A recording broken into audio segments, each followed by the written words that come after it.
Vale, pues muchas gracias, Azucena González. Estamos en la primera sesión del curso Nos Queremos Vivas 3, de la tercera edición después de la primera y la segunda edición, y estas sesiones de introducción, de reflexión sobre las violencias machistas desde una perspectiva particular. Como siempre en Nociones Comunes no tenemos una línea cerrada de interpretación de los fenómenos y de las cosas del mundo, sino que intentamos pues recoger la heterogeneidad de perspectivas. Y entonces hoy estamos con Azucena González, que es psicoterapeuta y de la red de psicoterapia feminista, y vamos a tener pues una pequeña conversación con ella sobre cómo comprender las violencias machistas y cómo también trabajarlas desde su propia perspectiva.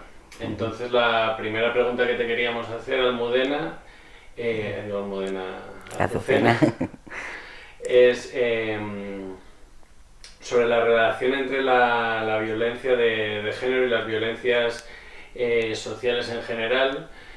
Pues a veces se trata, ¿no?, la violencia de género desde una perspectiva como si fuera un hecho autónomo en sí mismo, o que podría aislarse e intervenir sobre él como de manera, digamos, como si estuviera metido dentro de una caja y se pudiera resolver por sí mismo, sin hacer referencia también al resto de formas de violencia que existen en la sociedad, ¿no? Entonces la primera pregunta general que te queríamos hacer es qué relaciones encuentras, ¿no?, entre esas formas de violencia de género, concretamente en la pareja, que es la que más se habla, sobre todo también porque las leyes han hecho más énfasis en ese espacio, ¿no?, como espacio de la violencia de género, y la relación con las violencias sociales. ¿Que tiene sentido, crees tú, diferenciarlas más, diferenciarlas menos? ¿Tiene sentido diferenciarlas demasiado las unas de las otras? Bueno, una pregunta así general para empezar. General, sí.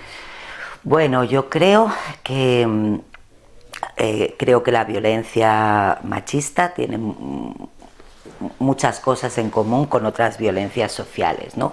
Creo que si esas violencias sociales están estructuradas en torno a un eje concreto de opresión, ¿no?, pues la raza, la clase, la diversidad funcional, hay muchas cosas en común, sobre todo que el resultado es que sostienen o perpetúan lugares de sometimiento, dominación muy concreto, ¿no?, para las personas, y eso tiene mucho que ver con las estructuras económicas y, bueno, con el capitalismo en este caso, ¿no? También creo que el movimiento feminista, los movimientos feministas en distintos momentos, según de qué movimiento feminista estemos hablando, han puesto el acento en visibilizar una violencia específica que tiene que ver con el patriarcado, con el heteropatriarcado. Ha sido muy importante para visibilizar cosas que de otra manera nos quedaban ocultas, ¿no?, para darle fuerza a algunos dolores y a algunas situaciones que de otra manera quedaban difusas y no nombradas. Así que creo que nombrarlas de manera específica ha sido súper importante, y creo también que es importante ver lo que es común a todas esas violencias. Creo también que es importante nombrarlas de manera diferente, ¿no?, como darnos cuenta de lo específico de cada una, porque seguramente las violencias machistas hay cosas que pasan que son concretas de este tipo de violencia, aparte de las comunes más generales, y entender cada vez más y poderle dar sentido cada vez más a cómo ocurre, ¿no?, a los mecanismos que están involucrados en ese tipo de situaciones, es muy importante para frenarlo, para pararlo, para dar respuesta.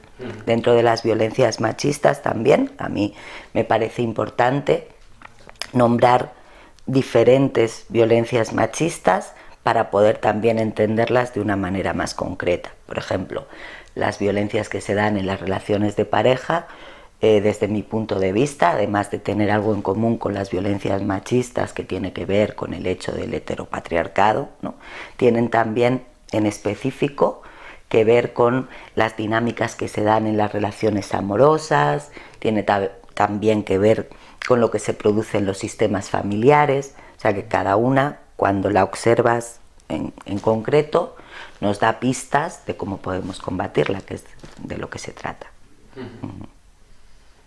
Y yendo al texto que teníamos para leer para empezar el curso, que era un texto de la socióloga Elena Casado, pues era un texto para provocar un poco la reflexión inicial sobre la cuestión, que Elena ya había venido a otras sesiones de cursos anteriores.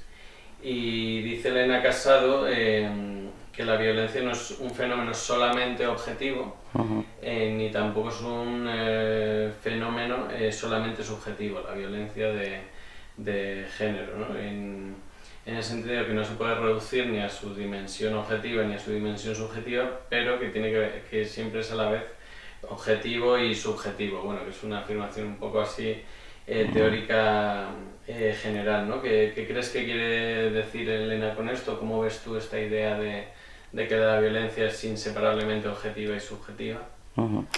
A mí leer a Elena Casado me ha dado muchas pistas a veces, ¿no?, para los acompañamientos terapéuticos, para cómo acompañar a las personas que están en situaciones de violencia, ¿no?, sobre todo padeciéndola, aunque también algunas veces personas que están en situación de agredir, ¿no?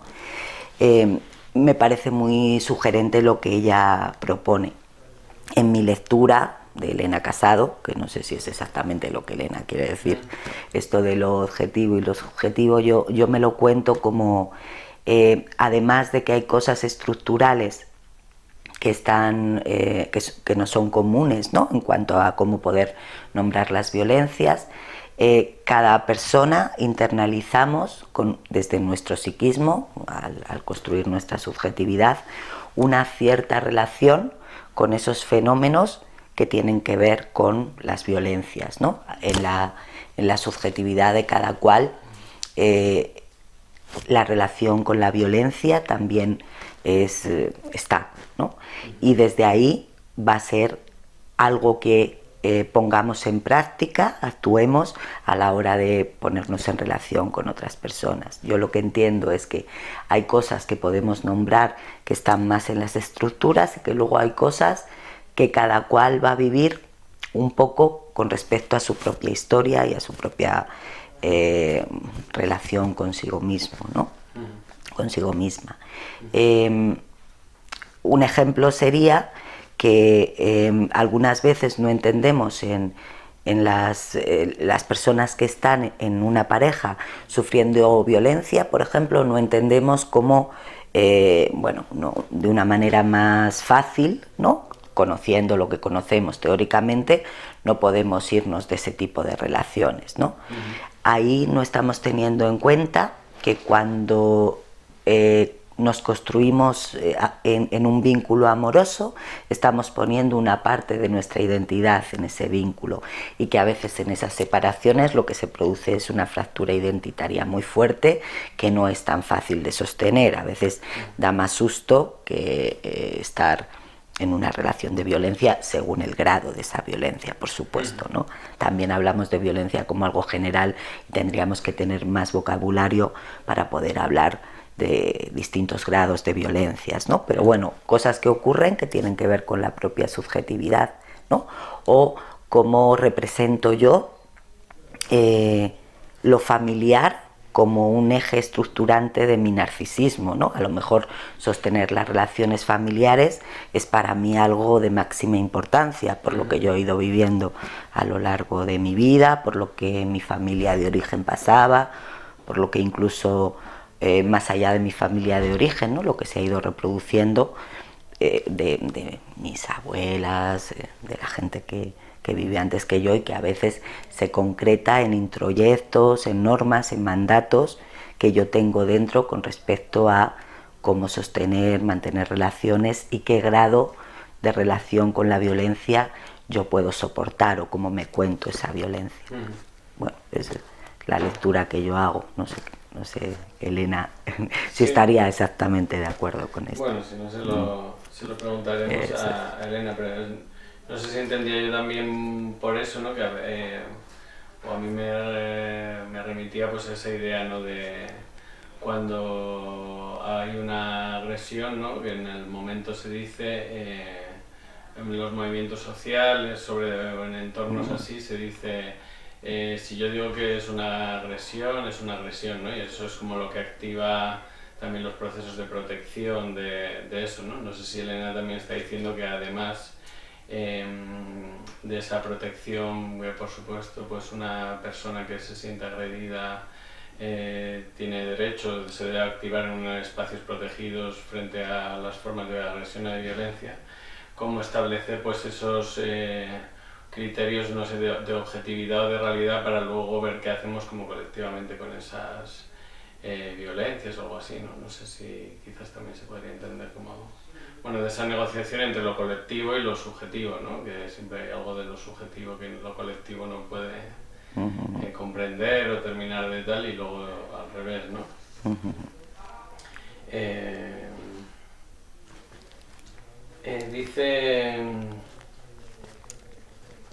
Dice también Elena Casado en su texto que hace esa distinción entre dependencia material y reconocimiento, y sobre todo hace énfasis en esas tramas de reconocimiento, ¿no? Pero dice que siempre, bueno, pues hay un juego en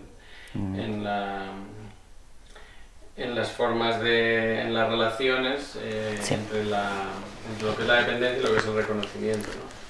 ¿Y qué te parece, si se diera el caso, por ejemplo, ahora que se está discutiendo, pues, por ejemplo, las leyes de vivienda, ¿no? O en la segunda sesión del curso, las compañeras que vinieron a hablar pues decían, bueno, se pueden hacer muchos programas sobre violencia, etcétera y tal, pero si no hay un derecho a la vivienda, por ejemplo, para esas mujeres que tienen una dependencia del salario del marido o para compartir, etcétera, o no hay una renta básica o formas de acceso a la renta pues para vivir autónomamente en la parte material, pues que el atajo o la reducción de la violencia pues va a ser como muy complicado, ¿no? Entonces, bueno, dentro de esas dos dimensiones, pues ¿qué te parece el papel que tiene la dimensión de dependencia material respecto al reconocimiento para comprender pues las violencias, ¿no?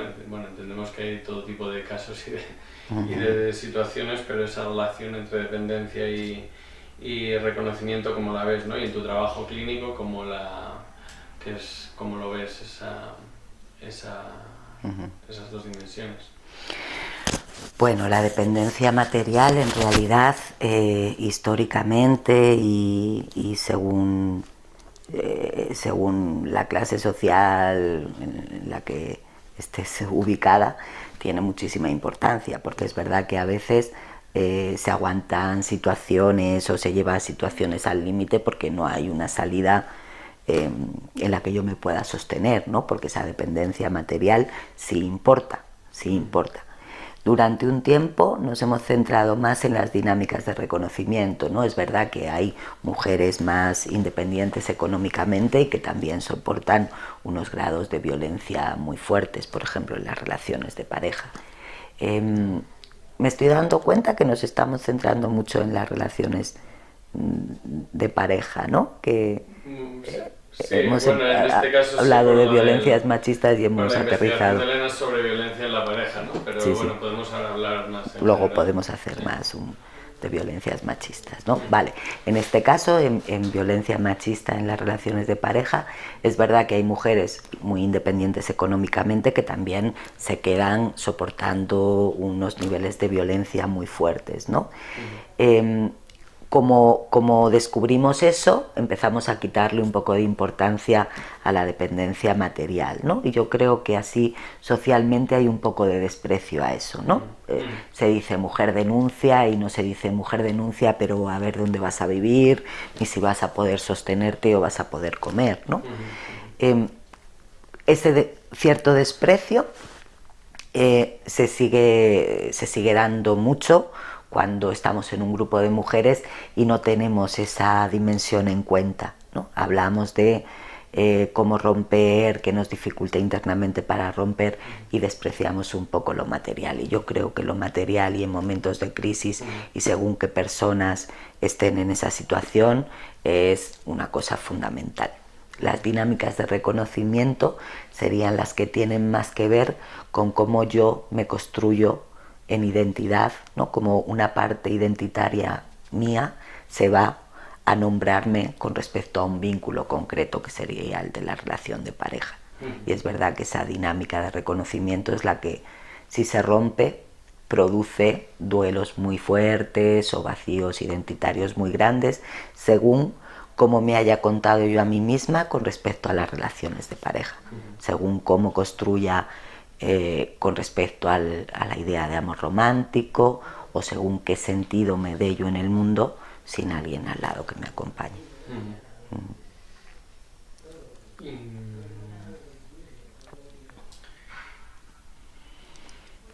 Y en tu trabajo de terapeuta, ¿no? Entiendo que ves continuamente la diferencia entre lo que es la comprensión teórica de la violencia, ¿no? Que es lo que se puede hacer pues con la formación, leer libros, ir a charlas, escuchar conferencias, etcétera, y la dimensión que no es idéntica de enfrentar en la práctica los mecanismos de esa violencia, ¿no? En el caso de sobre todo la violencia que no es física, ¿no? Que entiendo que eso se entiende, que siempre tiene una dimensión de comprensión, ¿no? Entonces, ¿cómo crees tú que se pueden desarrollar esa cuestión, ¿no? ¿Qué modos de conocer en esa dimensión no solamente mental, aunque también lo mental racional pueda ser muy importante, ¿no? Que es lo que hacemos, por ejemplo, en este tipo de cursos, sobre todo?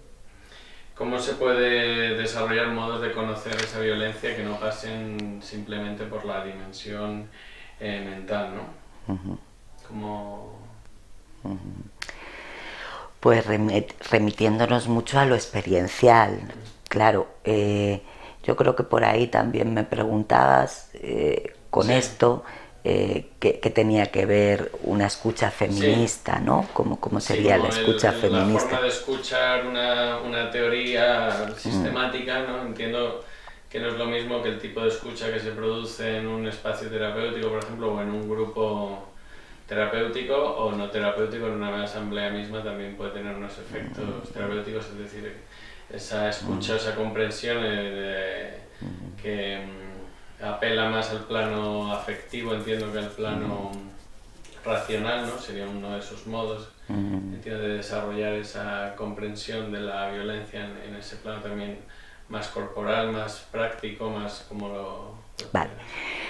A ver, yo creo y desde la corriente psicoterapéutica en la que me enmarco, que es la Gestalt, ¿no? Tenemos muy claro que las personas, todas las personillas andamos desde un lugar de conocimiento, ¿no? Desde lo cognitivo, desde un lugar emocional y desde algo que tiene que ver con el hacer, con la conducta, que muchas veces esas tres cosas están en pelea, ¿no? Entonces todos los procesos terapéuticos de cualquier persona pasarían por alinear el pensar, el hacer y el sentir, ¿no?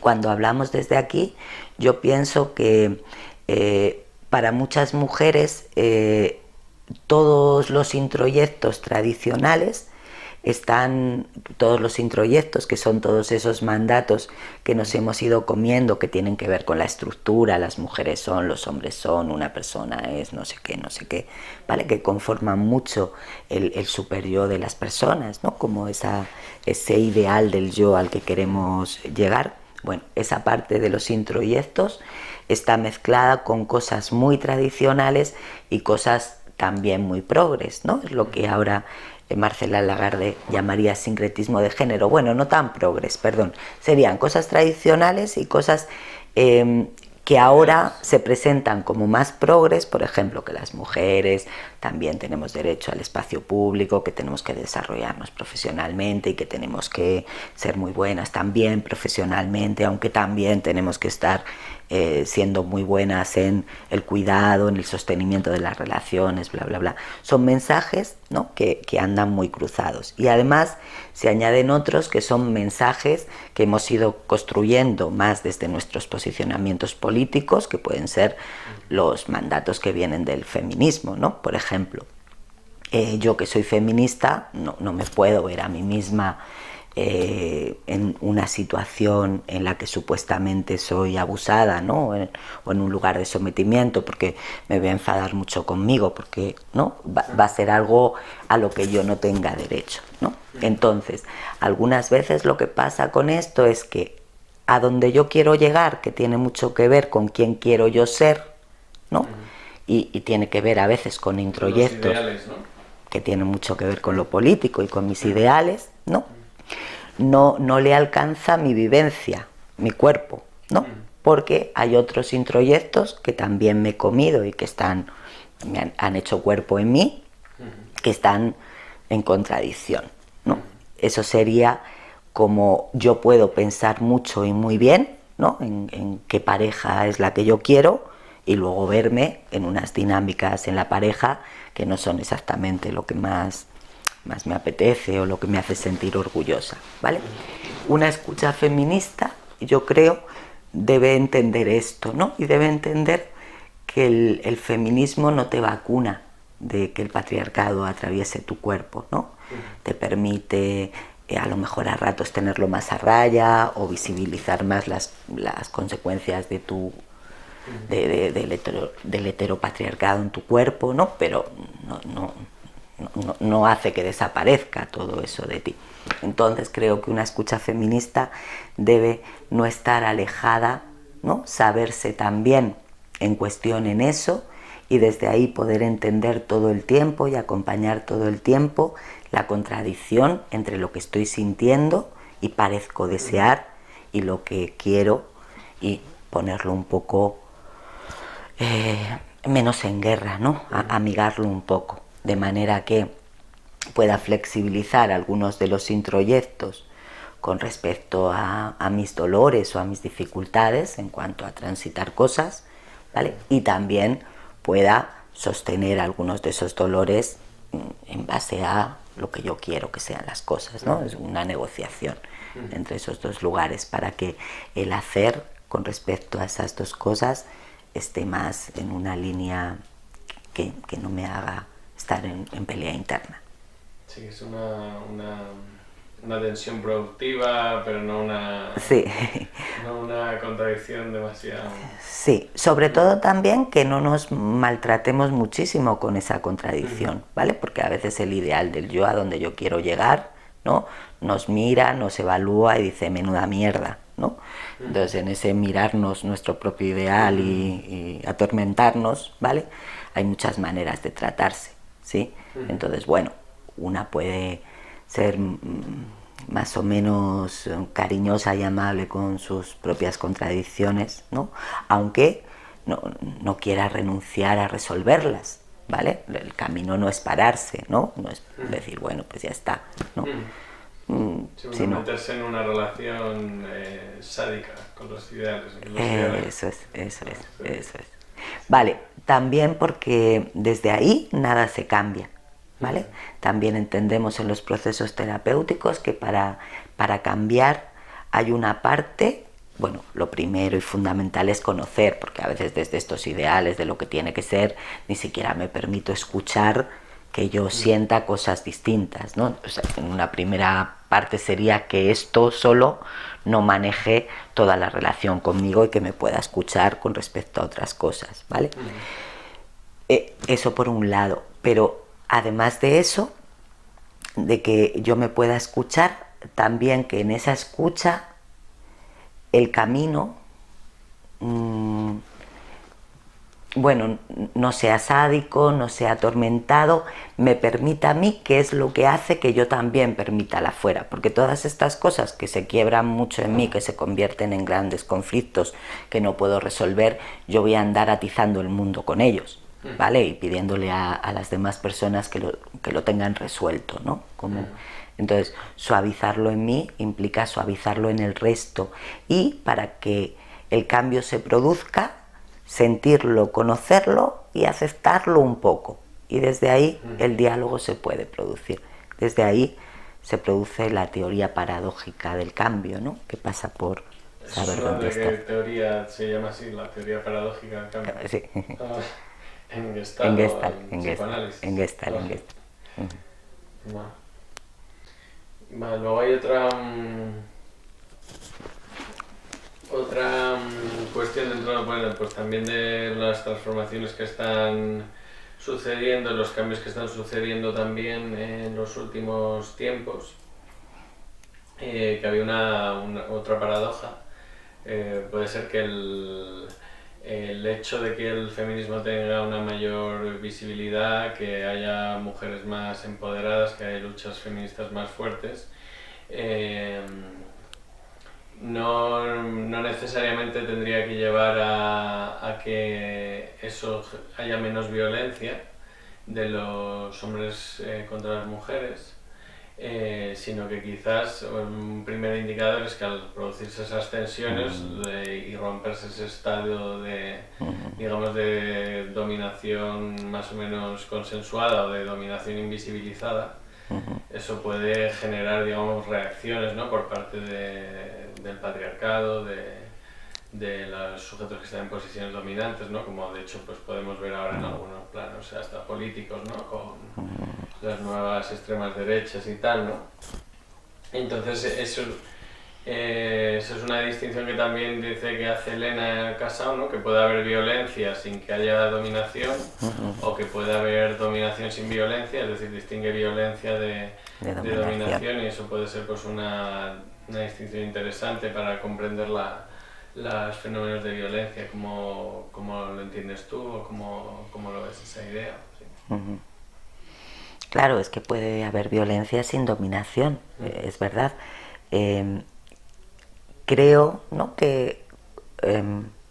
a ver, yo no creo que haya más violencia, ¿vale? No lo creo necesariamente. Creo que se pone el foco en esas violencias y desde ahí pues tenemos la sensación de cuánta. Están más representadas que antes. Eso es, esa es mi sensación, ¿vale? Es verdad que hay gente que dice que a lo mejor hay un poco más, y hay gente que dice que seguramente tiene que ver con hacerlas visibles, ¿no? Como eso es, que estén más representadas. Vale. A ver, en cuanto a la otra parte, a que puede haber violencia sin dominación y al revés, puede haber dominación sin violencia. Yo creo que es muy importante cuando hablamos de las violencias machistas que podamos entender eso, y en el artículo de Elena además en la violencia que se produce en las relaciones de pareja todavía más, ¿no? Porque a veces confundimos los términos violencia y agresividad, y a veces confundimos los términos violencia y dominación, ¿vale? Agresividad hay en todas las personas, ¿no? Y hay un cierto grado de relación con la violencia, está en todas y en todos. Es la violencia que resulta en dominación, es una violencia muy concreta. Entonces, cuando pensamos que toda la violencia así muy claramente manifiesta, que vemos, da como resultado dominación, no es cierto. Y a veces es importante hacer esta distinción para ver si nos estamos enfrentando a una situación de más o menos dificultad para la persona que en un momento determinado ha sufrido esa violencia. Sí, esto creo que había en el curso pasado. María Jesús Izquierdo distinguía luego también entre agresión y violencia, ¿no?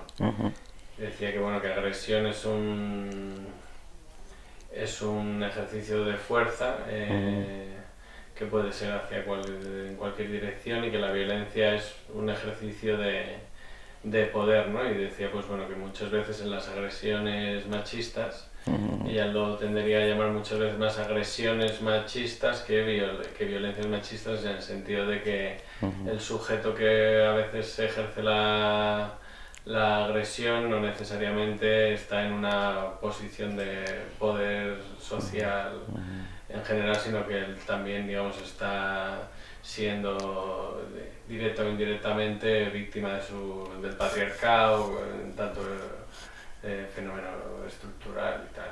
Bueno, Ella lo cuenta así, ¿no? Yo creo que es importante hacer esa distinción y creo que en el feminismo todavía no nos hemos puesto muy de acuerdo en cómo nombrar cada una de esas cosas, ¿no?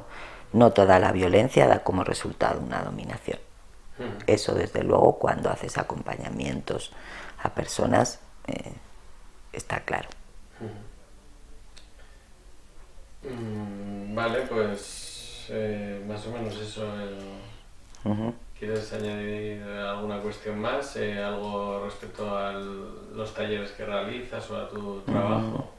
Sobre alguna idea que te parezca específica que se trabaja dentro de la red de psicoterapia feminista que quizás pueda ser una contribución para... ¿Qué contribución crees que se hace desde ese ámbito a la comprensión o a la intervención de las violencias machistas dentro, pues, del conjunto del feminismo? Que mira... Bueno, desde psicoterapia feminista nosotras entendemos que las violencias machistas tienen que ver...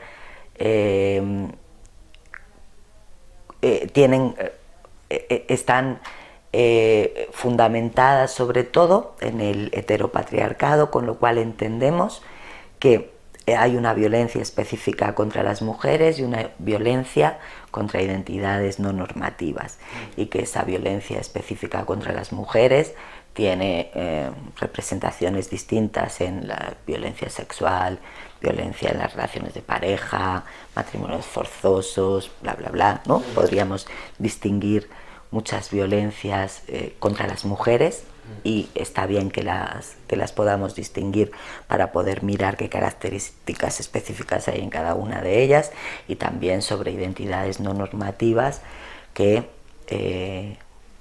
de igual manera, ¿no?, sufren con un eje de opresión muy concreto, que es el eje heteropatriarcal. Sin olvidar que dentro de esos dos ejes, ¿no?, las identidades no normativas y la violencia contra las mujeres, también la violencia contra las mujeres está metida como un eje específico en el otro lado, ¿no? Vale, pues más o menos estamos. Vale, ya está. Yo creo que está bien. Vale.